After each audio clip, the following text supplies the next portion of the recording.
Assalamualaikum warahmatullahi wabarakatuh. Di video kali ini saya Maria Jenis Koma dari mahasiswa KKN Petugas 3 Universitas Jember tahun 2021 akan menyampaikan materi edukasi mengenai pentingnya pola makan bergizi dan seimbang. Pandemi COVID-19 yang terus meningkat mengakibatkan krisis kesehatan dunia. Penyebaran virus ini sangat sederhana, seperti menyentuh barang yang telah terkontaminasi, batu, bersin, dan sebagainya.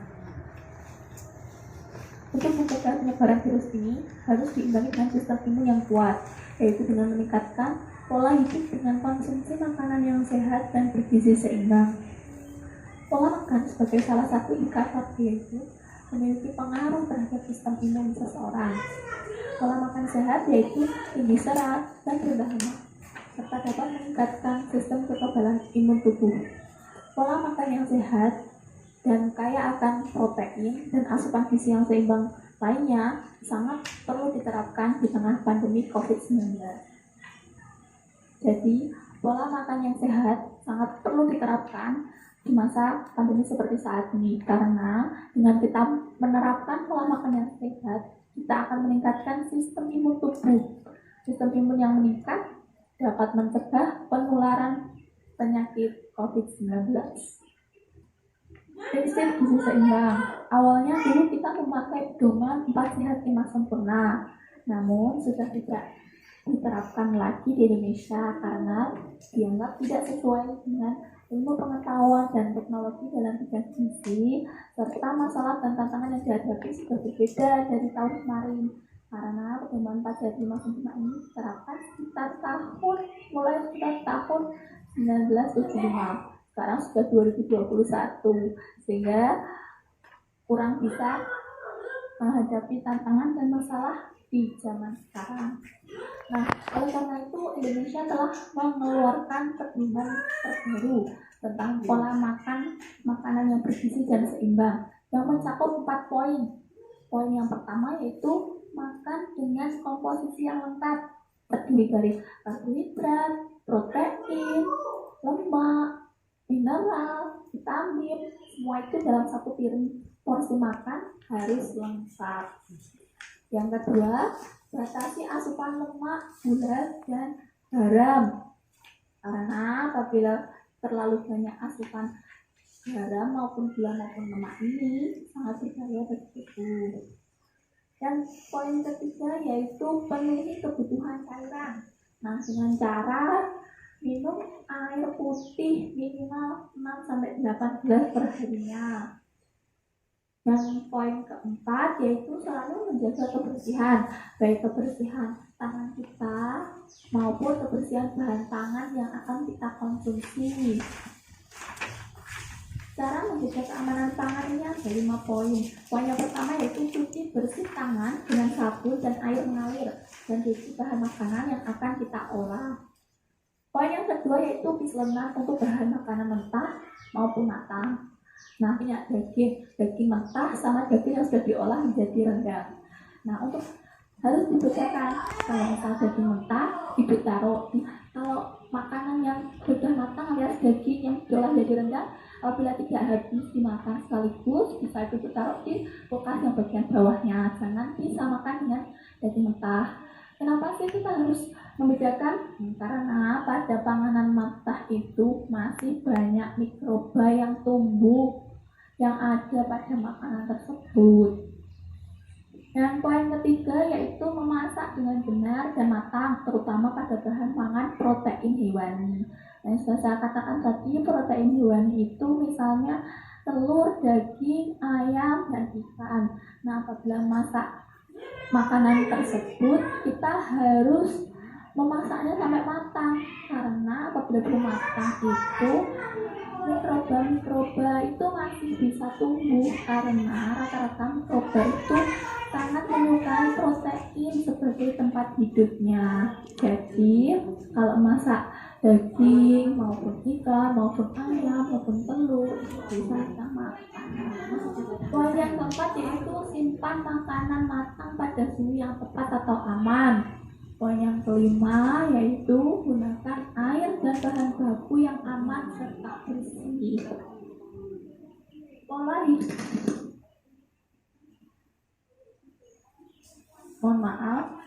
pola hidup sehat yaitu memiliki waktu istirahat yang cukup. Pastikan kita tidak begadang karena dapat berakibat buruk pada kesehatan kita. Selain cukup istirahat, pastikan diri kita selalu terhidrasi dengan baik lewat konsumsi air putih secara teratur dalam jumlah yang cukup, yaitu rata-rata 18 per harinya.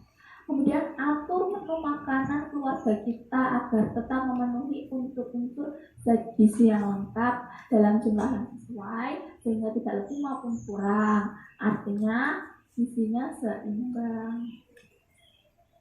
Berikut merupakan sumber zat gizi yang dibutuhkan tubuh. Ada 6.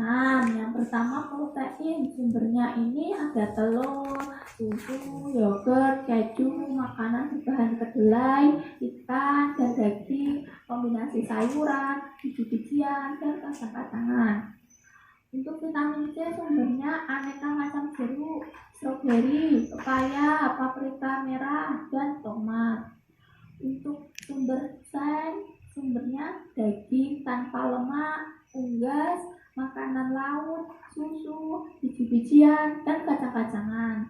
Untuk vitamin A sumbernya buah dan sayur yang berwarna orange terang, merah, dan hijau seperti pada ubi, wortel, paprika merah, aprikot, telur, dan sayuran hijau lainnya.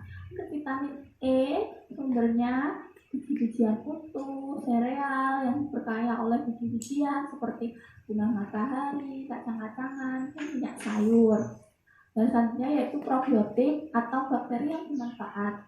Sumbernya ini yogurt, kefir, yakult, dan untuk memaksimalkan kerja probiotik tersebut dianjurkan untuk mengkonsumsi sayur, buah, biji-bijian, dan kacang-kacangan. Berikut panduan pola makan bergizi dan seimbang selama pandemi virus corona menurut Kementerian Kesehatan Republik Indonesia tahun 2020. Panduan yang pertama yaitu makan dengan komposisi yang lengkap. Konsumsi makanan dengan komposisi yang lengkap dapat memenuhi asupan nutrisi.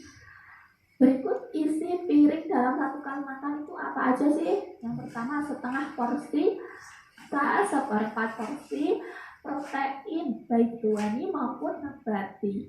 Yang ketiga seperempat porsi karbohidrat kompleks seperti beras atau nasi dan biji-bijian lain. Yang keempat lengkapi dengan lemak sehat atau minyak sehat dan hindari penggunaan minyak atau lemak jenuh dan kolesterol tinggi. Biasanya ini terdapat pada minyak jelantah. Jadi mulai sekarang jangan menggunakan minyak jelantah karena penggunaan maksimal itu 3 kali penggunaan. Apabila sudah berwarna minyaknya sudah berwarna kecoklat, sangat coklat sudah dibuang mawon, bahkan asupan lemak, gula, dan garam. Nah, makan garam terlalu banyak ini menyebabkan serangan jantung, stroke, dan bisa menyebabkan perubahan fungsi otak. Dan yang kedua yaitu banyak orang stres seperti pada musim pandemi seperti ini menggunakan makanan sebagai pelampiasan. Yang penting paham bahwa gak diatur lemaknya, gulanya maupun garamnya yang masuk ke dalam tubuh itu berapa, itu tidak diatur, itu tidak boleh ibu. Walaupun kita melampiaskan biar tetap sehat di masa pandemi, kita harus makan. Makannya juga harus dikontrol, yaitu dengan konsumsi makanan yang ketiga yaitu penuhi kebutuhan cairan. Nah, kebutuhan cairan ini dapat dipenuhi dengan cara minum air putih sebanyak 6-18 per harinya. Nah, untuk mencukupi kebutuhan cairan ini sangat penting untuk menjaga daya tahan tubuh. Usahakan tidak mengkonsumsi minuman yang banyak mengandung gula seperti soda, minuman dalam kemak. Poin yang keempat atau poin yang terakhir yaitu jaga kebersihan makanan. Selama ini belum ada bukti bahwa makanan atau kemasan makanan berperan dalam penularan virus corona. Namun kita harus menjaga kebersihan pangan yang akan kita konsumsi. Hal ini tak praktekkan cara pencegahan penularan virus corona yaitu dengan rajin mencuci tangan dengan sabun dan air mengalir, mencuci bahan pangan yang akan kita olah dengan air mengalir, serta tetap tinggal di rumah.